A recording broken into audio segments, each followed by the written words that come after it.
श्रृंगी ऋषि वशिष्ठ बुलावा, पुत्र काम शुभ यज्ञ करावा। तो हाँ भाई, श्री दशरथ जी महाराज के लिए श्री श्रृंगी ऋषि ने पुत्र कामना यज्ञ किया था। कहानी आपको आगे की पता है।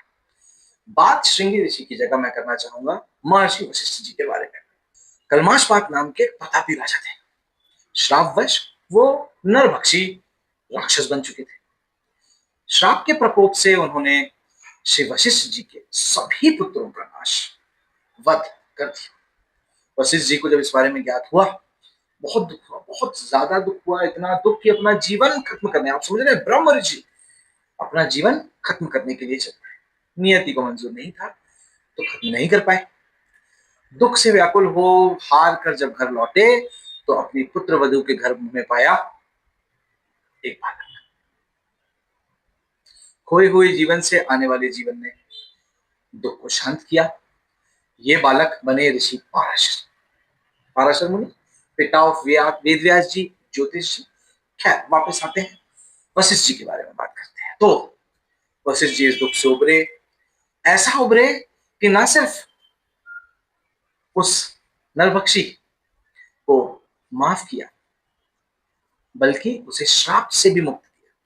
उसी कुल के कुल गुरु बने और उसी कुल में आगे चलकर एक परम प्रतापी युवक राजा हुए, जिन्होंने राजमहल भी देखा, जीवन भी देखा, युद्ध भी लड़े, मनुष्यों के साथ भी रहे, राक्षसों को भी देखा और इन सबका दुख देखकर व्याकुल हुए। व्याकुल इतना हुए कि बहुत शोभित हुए।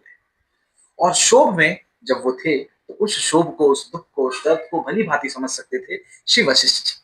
उन्होंने ना सिर्फ इस बालक का हाथ थामा, उसे ज्ञान दिया, उसे बातें की और ये ज्ञान बना योग वशिष्ठ।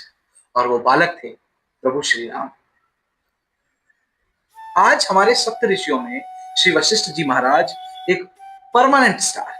सोचिए, सितारा कभी टूटने वाला था और जो सितारा टूटने वाला था अगर वो आज चमक रहा है तो ये आपको बताता है कि अगर आप तकलीफ में, आप कष्ट में हैं, आप दुख में या संघर्ष में हैं तो टूटना नहीं, अपने आप को जोड़े रखना और इस दुख से लड़ना, क्योंकि ये तय है कि आप चमकेंगे। आप चमकेंगे, आपसे जुड़े हुए चमकेंगे। और अगर आप दुख में नहीं है तो बधाई हो, आप चमक रहे हैं। और अगर आप चमक रहे हैं तो अपना हाथ बढ़ाए रखिए, पता नहीं कौन राम अपने महर्षि वशिष्ठ को मिल गया। जय श्री राम।